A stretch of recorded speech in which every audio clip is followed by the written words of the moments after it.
Copyright in these lectures is either owned by the ANU or a third party who has licensed the ANU to use it. Students may use the recording for personal study only. No lecture may be communicated online, copied or shared without the prior permission of the ANU.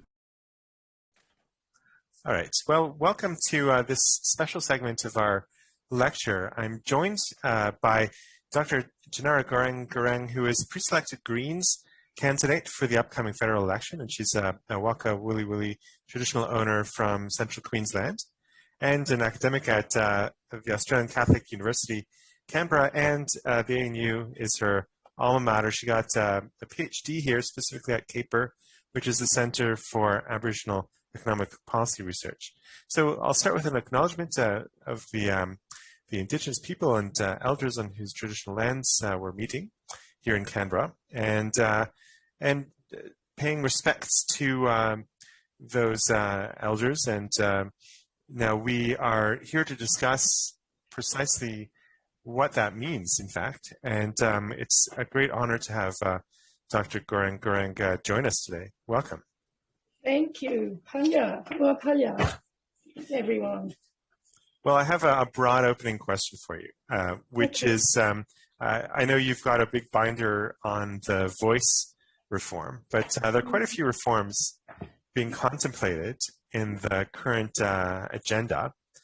And is there one or a set that you think particularly speaks to you or to people you care about? And what would you say are the objectives that the reforms ought to try to accomplish? So specifically in relation to the voice? Well, any reform that that you think is superior to any other. So which ones do you find? We've actually, so in this lecture we've gone over a number of different ones, and I've talked about the voice the most, but whatever you want to talk about. Okay, so I'll just start by saying I've been around a long time to students and worked in Canberra since 1978 in the government and in academia. So I was very involved in the early Aboriginal activism movement and working as a public servant in Indigenous Affairs and others. So I've seen a lot of the organisations that have come and gone and all the policy that the government has done over the years. So I've got a bit of a long history in terms of the things that they've tried to do, the things that haven't worked, the things that have been changed, that have been taken away, stripped away from us and so on by various governments. So thinking about, when we think about the Uluru Statement from the Heart, for example, at least what we can say about this is that it's a self-determined document in one sense, in the sense that Aboriginal people wrote it, had a meeting about it, had a whole range of meetings across the country about it. But the one thing that it didn't do was entirely include every single Aboriginal person in the consultation, which is one of the main things about Aboriginal ways of being that we try to do. That in community, before white people came, and still in places where traditional law is used and in community, everyone is invited to the consultation or the engagement to make decisions about community governance, about anything. So it's one of our enduring things that we make sure that everyone's invited so that people can't say they weren't included, and that they are given a chance to have a voice in whatever decisions are being made about their lives. So it's pretty broad. So one of the things that didn't happen in the Uluru Statement of the Heart was it was designed in concert with the government once again because it was funded that way. And as a result, people had to make decisions about, okay, there's going to be 2 people in different regions who are going to go around and do the consultations. And depending on how much work those people did in community engagement was whether the community got engaged or not. So I'll give you an example. In Canberra, we had 2 people who did it, and I and many others are very involved in this community. But we had no idea when the meetings were on. We weren't invited to the meetings. If they were held, we don't know where they were held. So we didn't get the chance to say anything about what would be in the Uluru Statement of the Heart. It just so happened that I was visiting my grandmother and grandfather who live at Murujula, the community next to Uluru, the week before the Uluru Statement of the Heart was brought together, and they had the conference there at the centre. And so I knew people were coming up for that meeting. And, I didn't really involve myself because I wasn't one of the people who got asked to go. But what I found out was a lot of people, friends of mine who were involved, left the meeting. And they left the meeting because they didn't feel like they were being listened to. They didn't feel like their voices were being included in the development of the statement. So one of the things many non-Indigenous people will not know in Australia will be the way in which it all came about. They will only know that the Uluru Statement of the Heart exists. It's got all these lovely photographs about it. It's got all this lovely writing about it. The government has taken it now because they helped design it and pay for it. And they've said, okay, now we're going to put all these other people in charge of co-designing the voice. So out of nowhere, out of three things the Uluru Statement of the Heart asked for, the government, which is not a lot of Indigenous people are involved in the government, meaning politicians, and meeting the Liberal Party, which is in government, made a decision that they would now implement the voice, or go about the process of seeing what the rest of the Aboriginal community and the rest of Australia want to do about the Indigenous voice to Parliament. So they didn't decide on the other two things, they decided on the voice, which is telling in itself because they will probably decide on the easiest thing for them to do. And I'm not being cynical, it's just my experience. So they're spending a lot of money developing a voice. Like every other Aboriginal policy that's happened in the last 62 years of my life, we all tend to, and I tend to sit back and go, okay, here we go again. Let's involve ourselves and let's see where this one's going to go. But what we have learned, and I think definitely what I've learned, is that I have to strongly say what I think about it. Rather than sit back and go, okay, we hear what you're asking us to do. You're hearing, we're telling you what we want. And then you go and design something that doesn't work on the ground, which is what happens in Indigenous affairs. It gets done then by a bureaucracy, usually of people that are not First Nations. And they don't have a clue how to do First Nations business on the ground. How would they know? And so as a result, anything that's designed in policy by people who aren't First Nations, one is not self-determination, one doesn't respect our sovereignty, two doesn't respect our sovereignty, and three, they can't design it so it will work. And I think we've been saying to this government for about 240 odd years, we have to actually do the things that we need to do because we know how to fix it. And what happens is they keep taking it off us and it ends up not working. So I'll just say that as background. Well, that's great. Very helpful background. Very, rich with insights that I don't think everyone necessarily knows about. So, so from our perspective as lawyers, those of us in this course, now one of the subjects that we've talked about a lot is, well, what does the law actually do in the real world? And that's something that somebody who's not a lawyer is perhaps better positioned to answer. So what, we think that often that the solutions to pressing social issues lie in legal change and especially constitutional change. But, are we right about that? Or is reform best achieved elsewhere? Well, that's a big question, isn't it? And my experience in the world, or what I've seen in the world, is many revolutions and reform happen from the people. And you know that old saying, by the people, for the people, da-da-da-da-da. So my feeling is that the law often follows what it is the people want, unless there's a dictatorship or there's a monarchy that makes the law beyond the people. If there is a bunch of people involved in the making of the legislation who are critically connected to the way that legislation might operate in the world, then that makes a difference.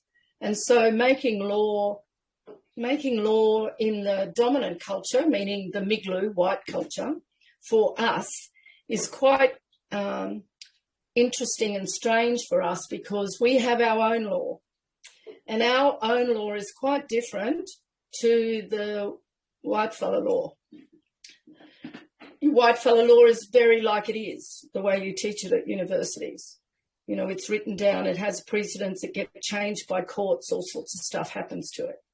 In Aboriginal law, it's very ancient. It's come from a long, long, long way back. It's never changed. It doesn't have Chinese whispers where it changes just because people have been talking about it. It actually has been set down way before we were born in the Chukupa. The Chukupa is the sacred time when white people call it the dreaming, as if it's something that isn't really real, magical. But the Chukupa was a sacred time when the Wandjina ancestors came and gave us the law. And the law came directly from Bayami. And, you know, Moses, for example, in the Judean system was given us spiritual law by God, or whatever they call their God, Jehovah.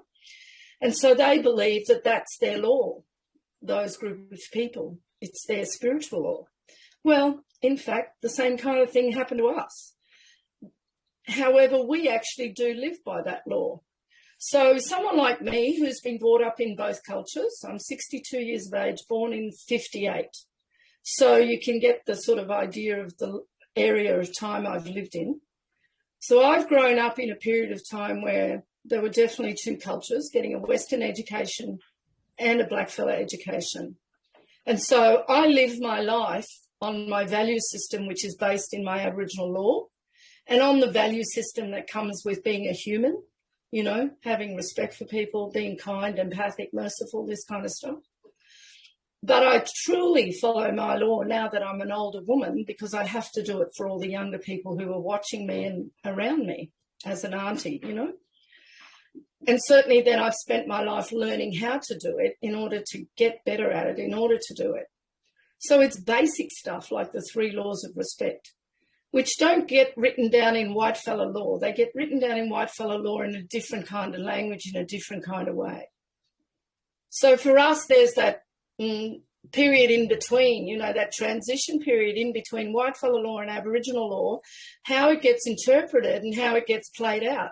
Because we have a preference on our country, we're sovereign people, we have a preference to follow our law. Colonisation kind of screwed it up. So many people don't even know what the law is these days. But those of us who do know what the law is and have been given it and have carried it and have gone through ceremony to carry it and to teach it, we hold it because we don't want it to be lost. So First Nations law, and particularly the law of my clan, is always going to come before whitefella law for me, but it doesn't mean I disrespect whitefella law. I have to respect it too, because it's here now. So I have to do both. But what's really important for us is to get whitefella law to understand ours so that we can operate in ours. And that's the hard bit. That's interesting. So one of the categories that we've looked at in terms of reform is this idea of strange multiplicities, which comes from a Canadian scholar who looks at the interaction of Indigenous Canadians and the non-Indigenous legal system there, and he sees a sort of interaction and negotiation and kind of compromise and a changing of all sides. And so we critiqued that a little bit already. But what do you think of that kind of somewhat hopeful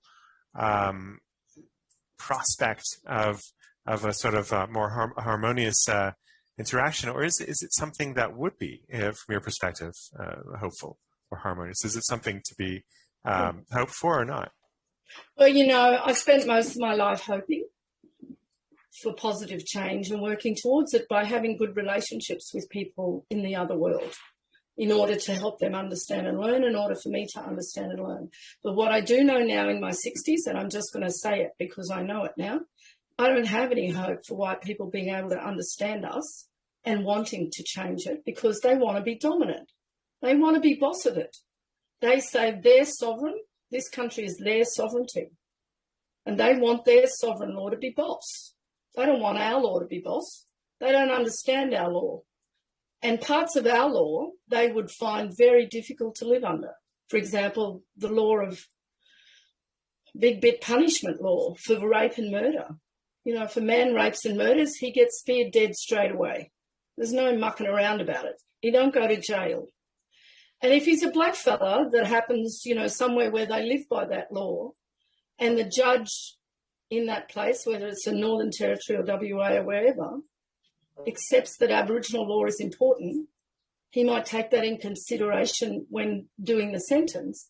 But that man will go back to his community to follow his own law when he comes out of jail. And he will be speared dead because it's a spiritual law and it's more important to us. So I guess, my feeling now is to tell the truth, that the only way that I think that it's possible for me to have some impact is to be in Parliament, to be in politics, the place where legislation is made. Right. In order to help lawyers who are not Aboriginal and people who write legislation for Parliament, to write that legislation in a way that helps our mob in a better way.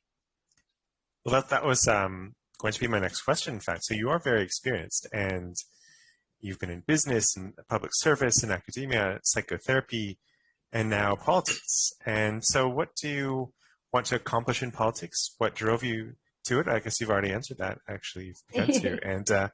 And as an Aboriginal woman, what do you expect is in store for you? Well, my object, my vision and my aim is complete transformation. Okay. And whatever that means in terms of all the people who would be involved in making Australia transform. So I think that our country has run its time being governed by the dominant culture, and there's lots of good things about it. There's wonderful things about it, but it's not the best in many ways, in some ways. And now it's important that we run it together, that if we're all going to live together, then there has to be a deeper respect for our sovereignty and that we should run it together. Therefore, the law that we have followed for thousands and thousands of years, just to extrapolate this out a bit, would then be part of the process of making Australia a better place. And I'm not just saying that as words, I actually deeply mean that. What I mean is that we deeply do the things that are required to take care of every single human being in this country. Why people say it's not possible? Well, I'm sorry, it totally is possible. That we take care of every single animal in the country because that's our responsibility. That we take care of every plant and every tree and every river and every lake. It's important. Why did Aboriginal people do it for thousands of years? Because they were given it responsibility and they did it. They didn't destroy the Murray-Darling Basin in 240 years. They took care of it for thousands and thousands of years. So they must have been doing something that worked. So why people can say we've got all these clever scientists who know what to do, and yes, I respect that because learning is very important, but it has to be done hand in hand. And it has to be done truly hand in hand. You don't go saying, like many of people in dominant cultures say one thing and they do another. In our culture, you have to know, do and be all the same. What you say, what you do, and how you act and how you think all has to be the same. Those things have to be in synergy and they have to work together. Now, a lot of people say, oh, that's so very hard. But it's only very hard if you never learn to do it and you never do it. So I think there's actually a lot in our culture that we can share in our way of being, that we can share to help people who are in Australia who are not First Nations to understand how to have better lives together, to how to have better relationships with each other, to how to listen more deeply to each other, to how to love each other more unconditionally, to share and to care with a lot more caring, with a lot more empathy, and with a lot more deep truth, instead of this gammon kind of pretend authenticity or pretend integral behaviour. So, yeah, there's my vision in a big way. I better shut up, otherwise I won't stop. That's great, and I must say it's a much more I guess detailed version, I think, of what we were talking about earlier in the lecture about that Tully vision of people sort of reconstituting the way they interact with each other. But it's been fascinating to hear about your perspective. Now, to what extent do you think that can be, I guess, passed down to people. So you're in the Faculty of Education at ACU. To what extent can we use the education system to transmit some of the values that you hold dear and that you've told us about already, and for that matter, teachers? Well, that's the place you start. Yeah. And actually, you start from birth. And what's very important is that the parents are healthy emotionally, mentally, etc., so that they can bring up the children in a healthy, emotional, mental, physical, cultural, social way. So if you have dysfunctional parents, with a lot of rubbish going on in their lives, they're not that present to their children in lots of ways, emotionally, mentally, whatever. But children require a lot of attention in order to be socialised in a way that's healthy. You can't abrogate that responsibility. So it starts way before they go to school. But what's important, I guess, in the beginning of the transformation of a system is you've got to start in different places all at once. So the education system is the main kind of socialisation system of our country, of our democracy, whatever you like to call it. So everybody goes to school. It's compulsory from, early age right up until year 12. And it's at school that they learn the curriculum that helps them live in our world. Currently, the curriculum has no mandatory First Nations studies, Indigenous studies. We've been trying to get it for 30, 40 years. No politician will let it happen. That is very surprising, yeah. Yeah, it's very important. I mean, you look at New Zealand, they get taught the language as soon as they start going to school. It's in the justice system. Anyway, so the education system, to get back to the point, is the place where we actually have to do that transformation. And I say that not because I think it's very clever and I know that. I say it because the elders who went before me, and particularly my grandparents, my adopted Anangu grandparents, were involved in the education system in South Australia through sharing the Kanyini law, which is the law of harmony and unconditional love. And my grandfather particularly shared that with many people all around the world. But the South Australian government got quite interested in wanting to put it into the curriculum before he passed away as a way of helping children become more caring and empathic and to lessen bullying and to allow them to also understand First Nations culture better. And my feeling is it needs to become very much part of our world. It doesn't have to be us and them, First Nations over here, white people over there, learning about this over here. It has to become integrated as part of the whole system of learning.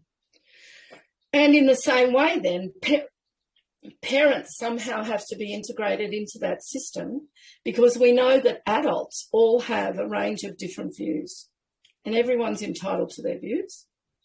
But if you want to transform a system, it helps for people to understand ways of being that are different, that might help them be happier, more content in the world, better parents.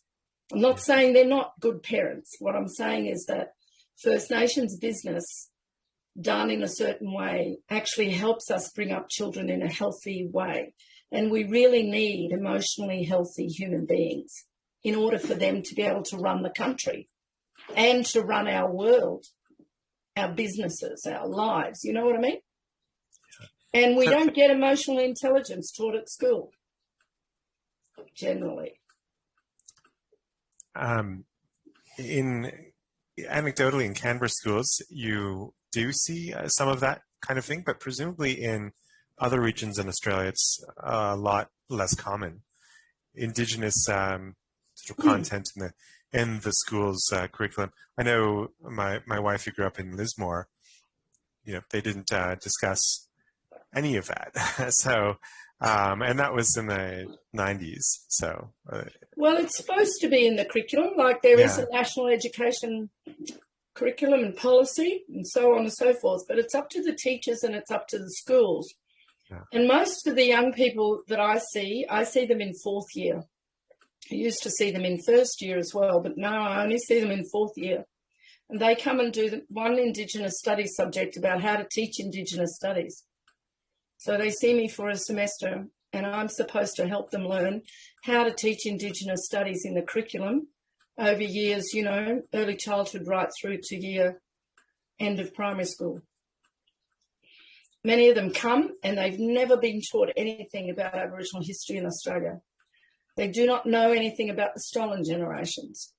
Most of them spend the first 3 weeks crying because they're so shocked about the true history from our perspective. And these are young people who are already in their early 20s by the time they get to fourth year, you know?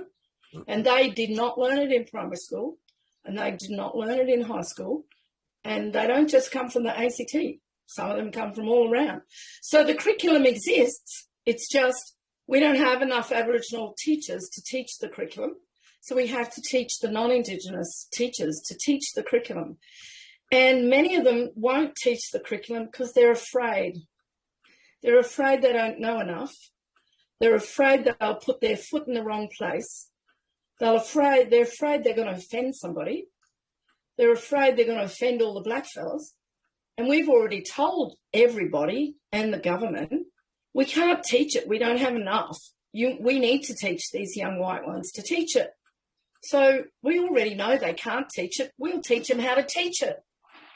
So don't be afraid. You know, I tell to my students, if you make relationships with the elders in the community, they will help you teach Indigenous studies.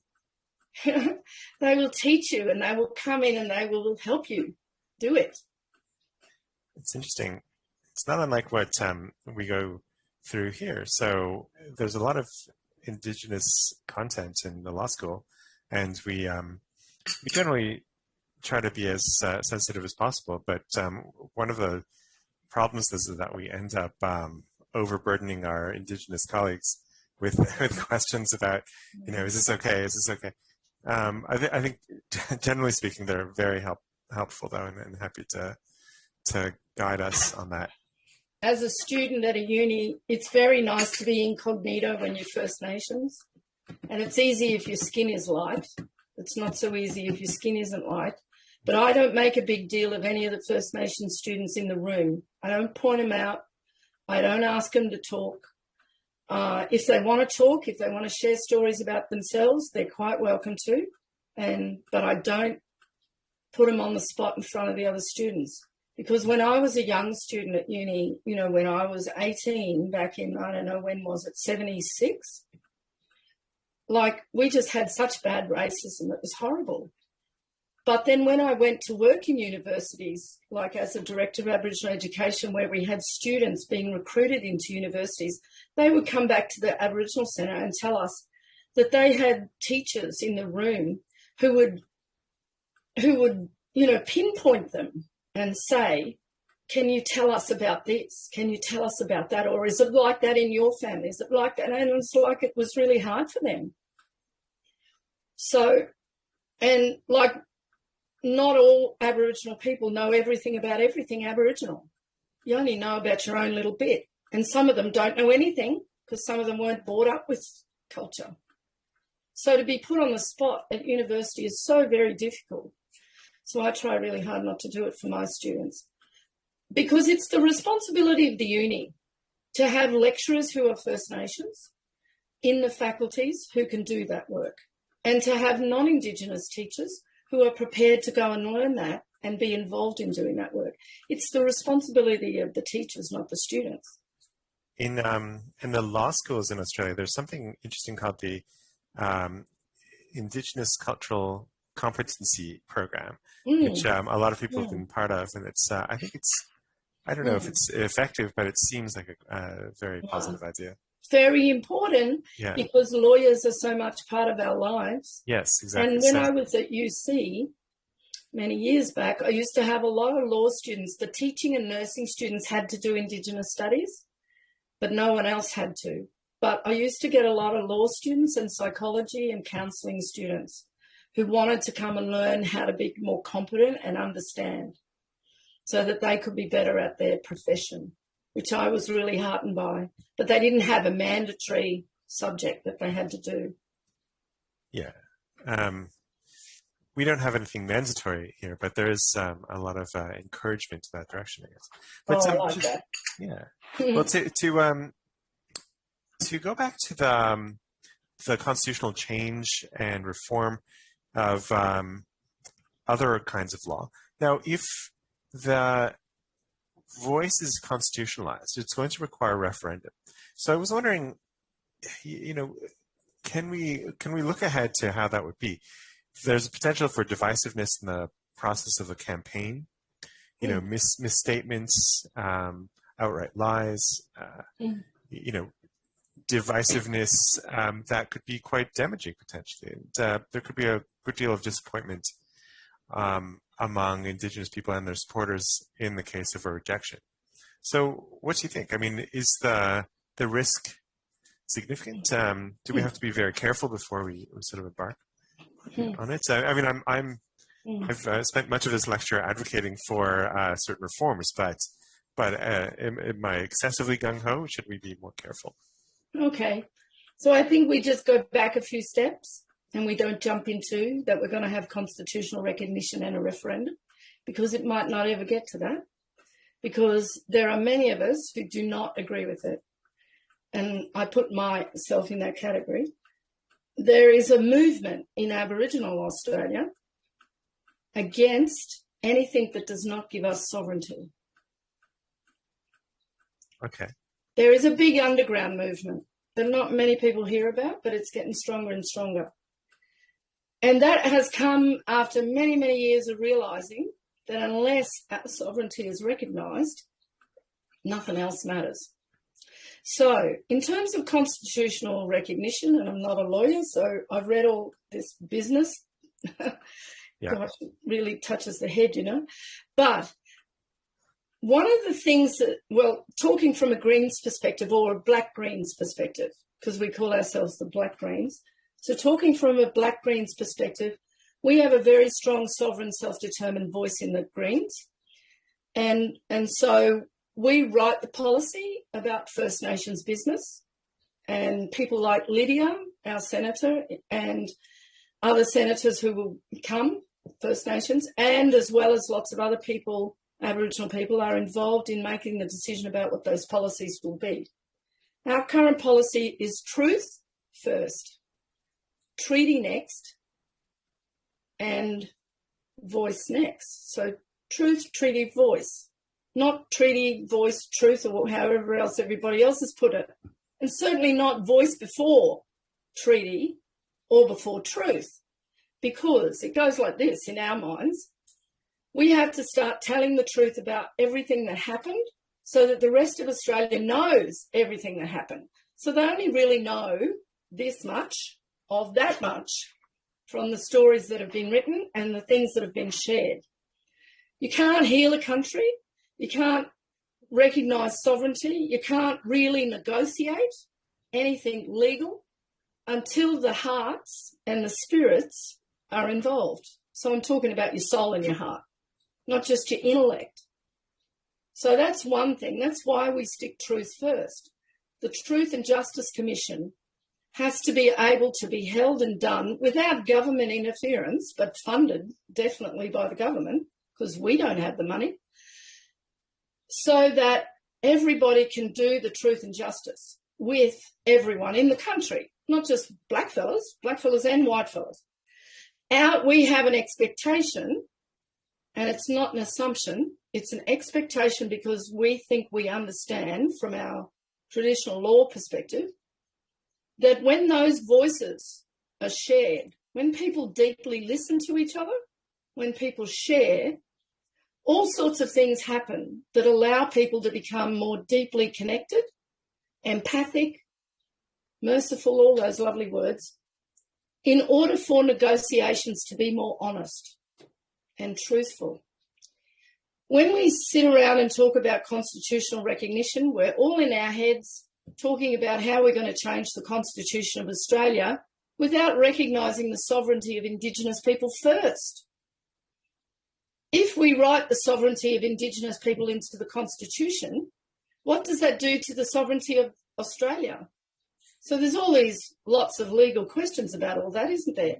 We don't want a referendum about the voice before we do the treaty. because the treaty has to be negotiated. I don't even agree with treaties. I think treaties are a waste of effing time. Sorry, because Canada and America, what did treaties do for them?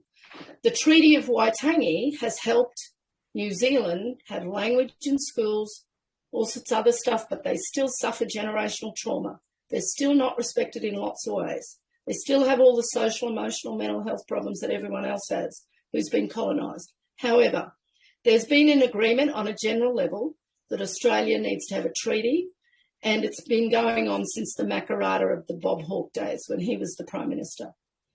So I go along with the policy of the Greens, the Black Greens, that there ought to be a treaty. There ought not to be constitutional recognition about a voice before any of that is negotiated. So we would not agree with that at a parliamentary level. We will probably engage in the process of telling everybody very strongly why we disagree with that, and we would not vote for it in Parliament. And we would not even go to the track of getting down into the community of people who are going to have a decision about the referendum like they did in 1967, which was necessary at the time. This is not necessary right now. What is necessary is that, yes, we have a voice to Parliament, but that voice to Parliament has to be on the basis of our sovereignty, therefore equal, not written into the colonial constitution. So how do you envision the sovereignty sort of manifesting? If not I have no idea. I cannot answer that question. What a big question for one person. This is really up to people much wiser than me and much older than me. I would be asking my elders, what do you think about this? So that they would be all talking about it and thinking about it and then come to some decision about it. And they would have to do that with all the white people who are elders too, who know a lot of stuff about this stuff. So it would have to be people who are not just lawyers, but people who are social scientists, who are all sorts of wise people in all sorts of fields. But I imagine that sovereignty is very simple, you see. Sovereignty is not complicated. In English culture, and I presume American culture, sovereignty is about property rights, about title to land. I learnt that from English law. But sovereignty for Aboriginal people is about self-sovereignty and spiritual sovereignty and custodianship and responsibility. So it's a different concept, right? So first we have to negotiate about how these two concepts come together and how white people get it in their mind that we're not talking about property and land and buying and selling. We're not talking about native title. We're not talking about my title to the land. That's the way you talk about it. We're talking about me and my heart and my soul and my spirit, my Mui and my Chukapa, being able to self-determine the things that legislatively happen on my country. And my country is the whole of this country. Every black fella, it's the whole of this country. It's not just my little part where I'm waka waka woolly woolly. I have responsibility for the whole of Nunjinatia. I know people say I'm responsible for my country, but that's part of the generational trauma about identity and about relationship to the land that was stolen. In the big picture of traditional law, blackfellas, and particularly the Anangu people that hold Uluru, our most sacred spot, have responsibility for the whole of Nunjinatia, which is Australia. That's our word for Australia. So with that deep spiritual responsibility, my sovereignty means something much bigger than the sovereignty that Australia thinks is property rights to land. So you see how it's an interesting thing that has to be negotiated. So in one way it's simple, but in the way in which we will do it, it may be complex. Absolutely. In fact, you've taken my abstractions in the lecture and really given them a great deal of nuance that I couldn't have added myself. And so thank you. I think we don't have much time left, so I just wanted to talk about your coming experience in the election. So the next election could be this year, could be next year. The Greens have done really well in the ACT lately at the territory level, and in the last election federally in 2019, they increased their proportion of the vote considerably. So what do you think is going to happen? What are your electoral chances? Do you think that your message will appeal in this jurisdiction? What are you thinking about the task ahead? Well, I think it's pretty exciting. Yeah. I think I will get elected to the Senate because it's not just about what I think, it's about what the ancestors want. It's about what they've decided should happen. It's also about that we know that there's a very deep transformative time happening in Australia, and that requires Aboriginal people to be in positions where we can have an impact on things that are decided, not just in politics, but in many things. So when I look back at the arc of my life and what I've seen in this country, Aboriginal people are now very much at the forefront of many different professions. Yeah, we have a couple of generations of very educated Aboriginal people now. Because our elders said many years ago, way back when my grandfather was around, and he was born in the 1860s and he died in 1850-something, go and get an education and learn about the whitefellow system so you know how it runs, so we can learn to run it later, you know? So somehow the wisdom of that has come around to us now going into parts of the country, I mean generally in all parts of the country, business and da-da-da-da-da, in a way in which we can take our knowledge, sharing it and caring with everyone else.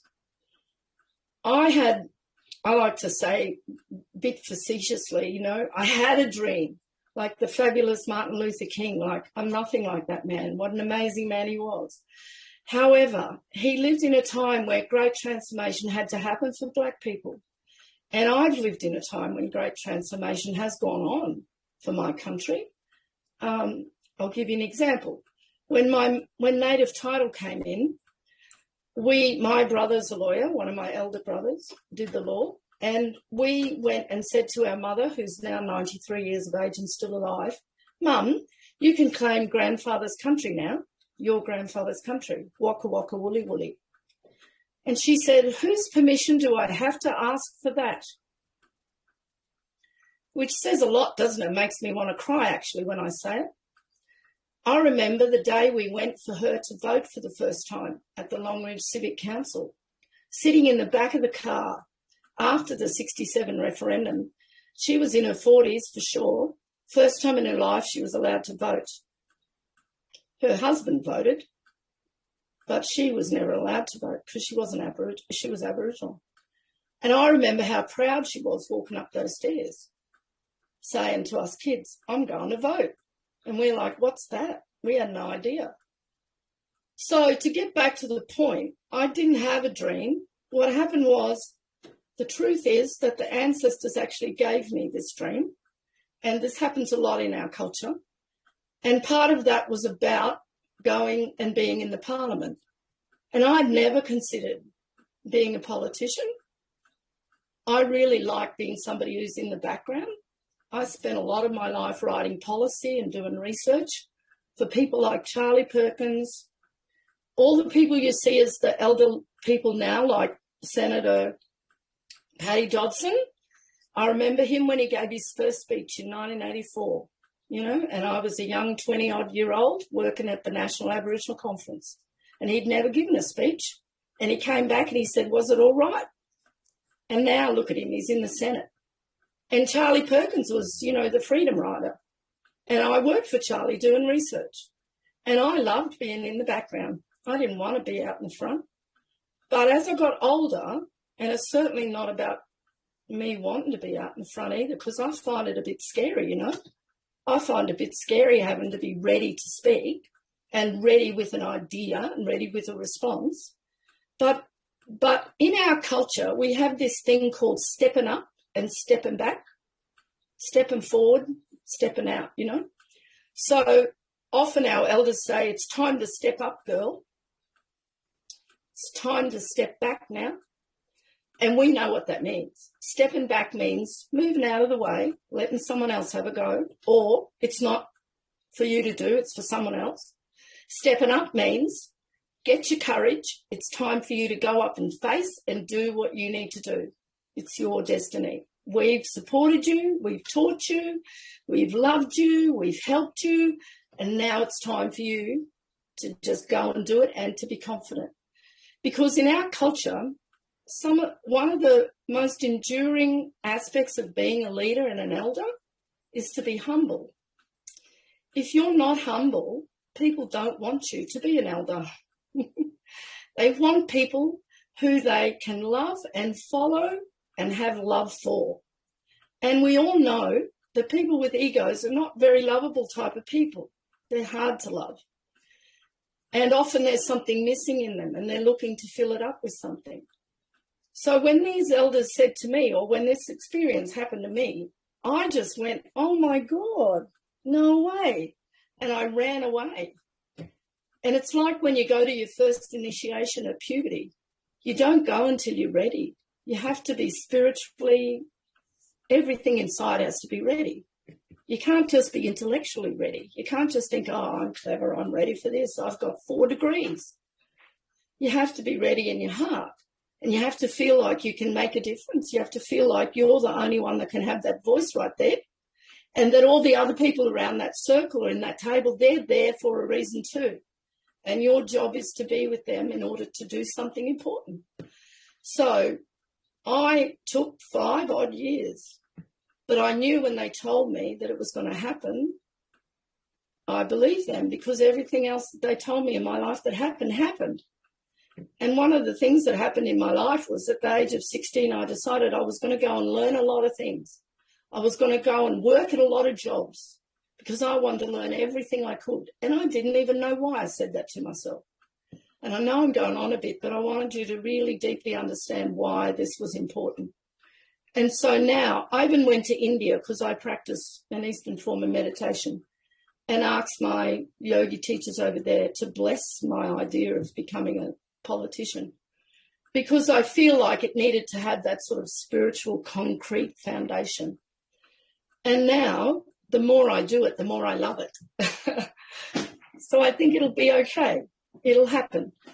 It'll only happen if people want you to do it. And it'll only happen if people believe that you will really take care of them if you say you're going to take care of them. Otherwise, why would you bother? Because it's a mean kind of place to be. People are pretty mean in politics. So you have to have a tough skin. My yogi teacher in India said, why do you want to do that? It's a bit hard. And I said, yeah, I know. I'm a bit afraid. And she said, okay, let's go and have some yoga. So we sat down and meditated for an hour. And after that hour, I didn't feel afraid. So I just think there's lots of people around who help, and they know more about it than me. I don't even know what all the numbers mean. I have to be taught that. You know, I ran in the last election and someone said, oh, you got all these numbers. And I said, what does it mean? And they said, it actually means this. And I went, okay. So I'm not being naive or stupid. I'm just saying that I'm doing what was asked of me and I'm hoping that I do it well. And I have members of my family, particularly my 36-year-old daughter, who really tells me the truth. She's not afraid to tell me the truth about myself. And so I really listen. And, you know, if she says, Mum, shut up, I kind of go, oh, okay. So, yeah, let's hope. I'm hoping, but I really feel like it will happen. It's a good time. Well, best of luck for the challenge. It's hopefully it'll be, come what may, fulfilling experience. Yeah. It's been a very fulfilling experience speaking with you. I feel like I've learned a lot, and I'm sure that the students in this course who watch this video will also learn a great deal. It's been a pleasure speaking. It's been really nice talking to you and learning about what you're doing as well with your students. And thank you to all the students. Okay. Take care. So we just